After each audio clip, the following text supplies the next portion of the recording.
All right, shout out to the fam. Appreciate y'all for being in this episode of the show. Much love to FanDuel, the official sponsor of the show. Get your prop bets in at FanDuel. Shout out to you guys. In this episode, we're going to be talking a little wide receiver in the Saints. Saints predicted to draft elite wide receiver to pair with Chris Olave for 2026. The Saints really are looking at that thing. I think one of the biggest things left for the Saints to do in terms of the offseason is working out an extension with Chris Olave. We'll cover that on another stream, but that will free up additional monies as the Saints go forward, as we can restructure, or not restructure, but rather extend Chris Olave. It'll open up a lot of money for the Saints to function. It'll solidify the timeline of having Chris Olave in tow with Tyler Shough over the next 3 years.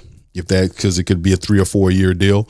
We'll cover that on a future show. But in this particular show, they're talking about pairing a wide receiver with Chris Olave. Now, that's a good idea.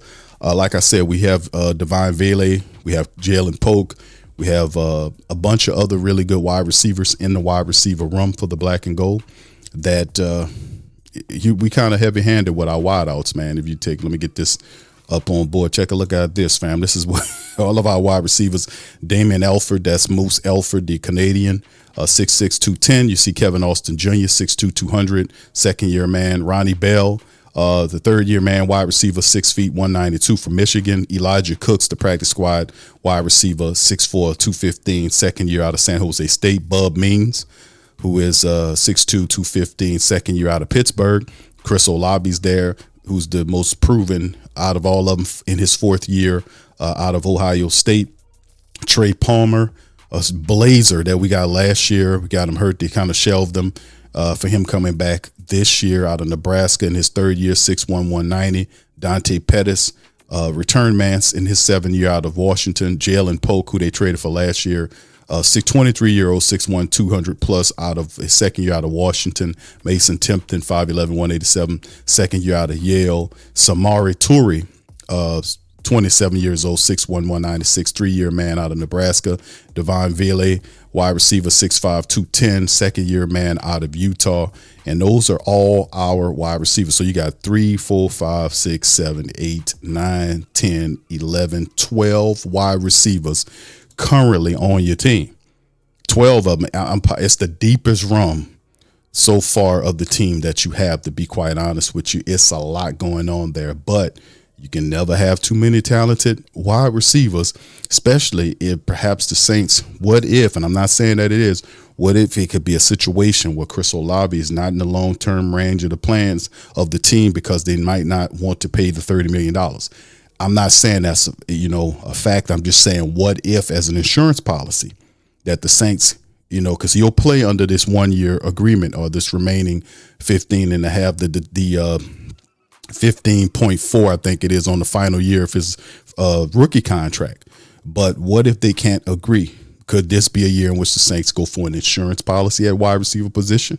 Because that would be interesting if they did. But nonetheless, let's kind of look at this. Saints predicted to draft elite wide receiver to pair with Chris Olave for 2026. Shout out to Yahoo Sports, who got this one from the Sports Wire. In some ways, the Saints actually outperformed expectations. In 25, the team was frequently picked to finish at the bottom of the league, but they actually ended up winning 6 games. Rookie quarterback Tyler Shough showed flashes, and the team should feel good about the quarterback position going forward. However, if Shough is to reach his full potential, right? He reaches full potential. The Saints need to give him some more weapons. The team has Chris Olave, who is an elite receiver when healthy, but there's not much else to write home about, right? And it's not a disrespect. It's just saying that we have a lot of inexperienced wide receivers beyond Chris Olave. TJ Randall of PFSN recently posted a 7-round mock that has that's drafting the Saints going after Carnell Tate, pairing another Ohio State wide receiver there, regardless of selection. This is what the writer said. This is a receiving core that could use some more juice, not only as a whole, but as a building block for Tyler Shough. Whoever the quarterback of the future, if proven and capable, with Bain Jr. still available, it wouldn't shock me to see him come off the board here, and then you can see New Orleans go wide out later. Nevertheless, they've done well enough another former Buckeye at the position of Chris Olave, albeit one with a history of concussions that will make a team want to have another reliable option available, hence the Carnell Tate selection. It's an insurance policy. As the writer wrote, the Saints need more juice at the receiver position, and Tate is arguably the best receiver in the class. Some people like Jordan Tyson. Some people like Carnell Tate. I think Carnell Tate's more of a technician than Jordan Tyson, but Jordan Tyson has, what dare I say, the athletic gifts, more speed, this sort of thing. But nevertheless, the Saints also have the success of drafting from Ohio State, having receivers on early before, as they may feel comfortable going back to that well. Because of Olave's injury history, the Saints need another reliable receiver like Carnell Tate. In 25, he played in 11 games. That's Tate, and caught 51 passes for over 800 yards and 9 touchdowns. Those numbers don't jump off the page, but you have to remember that Tate played behind the best wide receiver in college football in Jeremiah Smith. In total, Tate caught 121 passes for over 1,800 yards. He had 14 touchdowns over 3 seasons with the Buckeyes. The receiver has the speed to get open across the middle and down the field, but is also capable of going up and making contested catches. To me, I think Carnell Tate, and I've said this before, is the best wide receiver in the draft. But his 40 time, we'll see what his pro day like. We know the pro day is coming up soon. This is his NFL combine tape right here that talks about Carnell Tate. Gave him a rating of 6.71. Remember, the highest they can give you is a 8.00. They gave him a 6.71 and called him a year one starter. You plug him in right away. 6'2", 200 pounds, wide receiver. The guy's a technician, no doubt about it. But the thing that kind of made people aware is that his 40 time is not anything. He's 4.53 in the 40. It's just not going to cut it. And we'll see what kind of pro day numbers he run to improve upon those times. But that's something. If he was in the 4.49 or somewhere along in there, that would even make it even more interesting. But this is his player bio. Played in 13 games, one start in the Cotton Bowl, 18 catches, 264, averaged 15 yards and touchdown. That was in 23-24. Started 15 games for the national champions, had 52 catches, 700 plus yards, averaged 14 yards per catch, and had four touchdowns in the championship year. And of course, last year, second team AP All-American, first team All Big Ten, first team All Academic American, started 11 games, 51 catches, 875, averaged 17 yards per game and 9 touchdowns as well. So the guy is just a phenomenal player. And his comparison is Chris Olave. How about that? That's crazy. So NFL analysts, Lance Zierlein of NFL.com made this overview about him. Ascending Z receiver who continues to step out from the shadow of Ohio State teammate Jeremiah Smith. Tate has good size but would benefit from more play strength. He builds momentum quickly on intermediate and deep routes, utilizes speed and tempo to pressure cornerbacks. He can win over the top on verticals or separate over the first 2 levels with route savvy and separation bursts. Tate tracks throws at top speed and makes the adjustments to run under them. He combines timing, body control, catch radius to dominate airspace, consistently lands on the winning side of contested catches. Pass catching comes effortlessly with soft, strong hands and consistently works back on throws to keep ball hawks from hawking. Tate displays rare polish for a player his age and has the talent to become a heralded pro within his first 3 seasons. Now, he does play, and like I said, to talk about Carnell Tate, his 40 time, but he does, if you watch the tape, he does play faster than his time indicates, like the 4.5, 3 was it in the combine? He does play faster than that on film, on tape.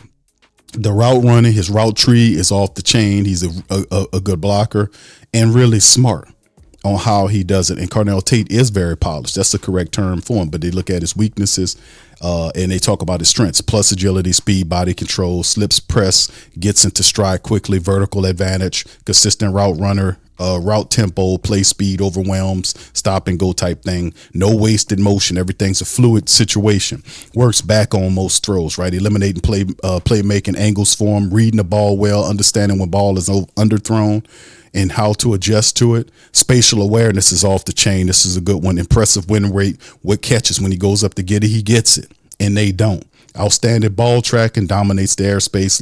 Late fade adjustments prevent from face guarding from reading his hand. So he's very slick and smooth. Does not telegraph a lot of his movements, right? Like you'll see some players telegraph what they're going to do. Carnell Tate is really good at not telegraphing what he's going to do to the cornerback, right? they have to pay attention. But his weaknesses, they talk about his ideal build for number one wide receiver. You can say that about Chris Olave. They've been saying that about him. Long press corners can limit some release. He just has to get stronger there. Chest pass rides, giving break clues on stopping routes, comebacks. Didn't see that last year. Average run block strain from NFL standards, has to get stronger, and he did have a strained calf. So outside of that, we're talking about a guy just picking up strength, right, and getting stronger and bigger.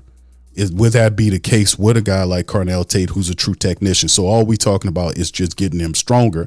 And you can really say that about pretty much any player that's making a transition from college to the pros. Strength is a big part of it. But he does have the technicals to be able to contribute right away for you. And having him and bringing him in here and having Chris Olave here at the same time, man, that could be smart for the Saints to do it. So if they do take a wide receiver in the first round, you can look at it as twofold. You can look for it as insurance, just in case Chris Olave has a injury concern, that Carnell Tate can step in there and keep the ball rolling. Or if the Saints can't agree on an extension for Chris Olave, that can be an insurance there as well. Just saying. So what do you say? Put it in the comment section. What do you think about Carnell Tate as a potential Saint? Now, there's a lot of other players out there, but there is a lot going on behind the scenes in terms of what's going on with the Saints that they have to get done. But Carnell Tate would definitely be a good player to have with quarterback Tyler Shough, to be honest with you. So that's all I got for you guys on this episode. Please feel free to hit the like button, hit the subscribe button, and the share button. Please feel free to share the show on your social media feed. If you're not a sub, hit the sub button, man. If you're new to the Coma, hit the sub button on our push to get 15,000 folks. We almost there, baby. Y'all help us out. Also, feel free to share the show as well. Shout out to FanDuel, the official sponsor of the show. For all your prop bets, go to FanDuel. Also, feel free to check out our links in the description section if you want to join our platform as a member, or go to patreon.com/Pro Media Network for our news show On Cue with Big Q and our archive that we drop a lot of good science on there for the world events, all that stuff we covered on patreon.com/Pro Media Network that you can only get on Patreon. So with that being said, man, I'm going to holler at you on the next report. Hit that notification for the next one, and I'll keep you in tune. Much love, peace, and who that to you. Who that say they gonna beat them Saints? Who that? Who that? Who that say they gonna beat them Saints? Who that? Who that? Who that say they gonna beat them Saints? Who that? Who that?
Hey, New Orleans! Whether you're catching up on Saints news at Jackson Square, checking Pelicans scores in the Garden District, or staying updated on LSU while grabbing coffee in the French Quarter, there's one place that keeps you connected to everything that matters in our city. From Bourbon Street to the Superdome, from Preservation Hall to the Riverfront, New Orleanians are staying in the know with thewhodatdaily.com. Your daily source for Saints, Pelicans, LSU, and all the sports, music, and culture that makes our city special. At work downtown, at a game in the Dome, or just relaxing by the Mississippi, wherever life takes you in the Big Easy, you can stay connected. Because when you're from New Orleans, you don't just live here. You stay in the NO. That's stay in the know. Visit thewhodatdaily.com and never miss what matters most to Who Dat Nation. Welcome to the Pro Shop, where we create authentic NOLA-inspired clothing for men, women, and children. From Saints jerseys to Pelicans gear, everything's crafted right here in New Orleans. Whether you're shopping the Pro Shop, the Pel Shop, or the Pro Shop Kids, we've got your whole family covered with genuine merchandise that represents our city's spirit. Check for links in the description section below or in the chat.